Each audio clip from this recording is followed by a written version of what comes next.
Hi kids, I'm Michael. Welcome back. Today is part 2 of our series of the history of Black education. Today we'll take a look at the historical importance of Black teachers. So you ever be in church and the pastor's preaching real good and then someone yells out, "Teach!" Or you ever been in class with a Black teacher that's been going on for a minute and then they say something like, "Alright, let me stop preaching." Well, that's because many of the first Black teachers after emancipation actually were preacher teachers. They were AME preacher teachers, Baptists, and many other denominations. And it makes sense, since so much of the legacy and work Black teachers have done across history was not only academically healing, it was spiritual. Let's get started. On May 17th, 1954, the Supreme Court decided that school segregation was no longer legal. They overturned a long-standing law of separate but equal that became official in 1896 with another Supreme Court case titled Plessy versus Ferguson. Desegregation was a big moment for United States history, kids, but it forgot to take account of one of the most valuable pillars of Black education. Guess who? That's right, Black teachers.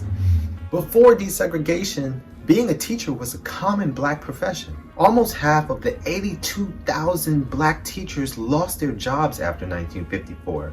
In 2021, Black teachers make up about 4% of teachers. Speaking to Black educators in 1968, MLK said, "This integration process must not mean Negro annihilation, and it is just as important to have Negro principals at formerly all-white schools as it is to have white principals at formerly all Negro schools. We must see integration in political terms, where there is shared power, and I am not one that will integrate myself out of power." Reflecting on her Black school teachers, Bell Hooks says, "Those who attended all Black schools were educated in a world where we were valued. Our teachers added lessons in Black history and culture. No one doubted our ability to learn to excel academically." Those quotes show how incomplete desegregation was and how vital Black teachers were to the education of Black students. Many Black teachers stayed the weekend in the places that they taught so they could better engage with community outside the schoolhouse. Some acted as health and financial counselors for the entire community. We know in 2021 that Black students having at least one Black teacher by the 4th grade has out of this world long-term educational benefits. Shout out to Miss Newman from Jefferson Elementary School. If you're watching this right now, Miss Newman, you did that. You did that. Thank you. African-American historian Imani Perry says, "Teaching was understood not just as a job, but as a calling. They pursued their work not simply as training, but also as a social justice movement." Black teachers were local organizers. They were not only caring, community-oriented, and intellectually encouraging. They were amazing teachers, period. But it wasn't just what they taught, it was how. Black teachers utilized poetry, in-school plays, pageants, talent shows, everything to make the knowledge come alive. They received professional development via Black teacher associations. They learned about creative ways to teach Black history from the famous Negro History Bulletin, created by Carter G. Woodson, and the Brownies magazine, a magazine created specifically for Black children by Jesse Fawcett and W.E.B. Du Bois. Negro History Week, that later became Black History Month, started in 1926. In order for it to work, and for Black history to spread to Black students, Black teachers, mostly Black women teachers, had to act as a funnel between new historical knowledge and their Black students. There was always a purpose. Much like schools today that participate in Black Lives Matter at School Week of Action. So, where did Black teachers learn how to teach? Teacher training programs could be found in a few ways. Black high schools, Black colleges, Black normal schools, or schools specifically for training teachers, and Black county training schools taught teachers the content and the skills they needed before they hit the classroom. Places like the Avery Normal Institute in Charleston, North Carolina, which taught one of the best movement teachers, Septima Poinsett Clark. And just as important as teaching Black history, Black teachers also advocated for their students. Which brings us to today's story, kids.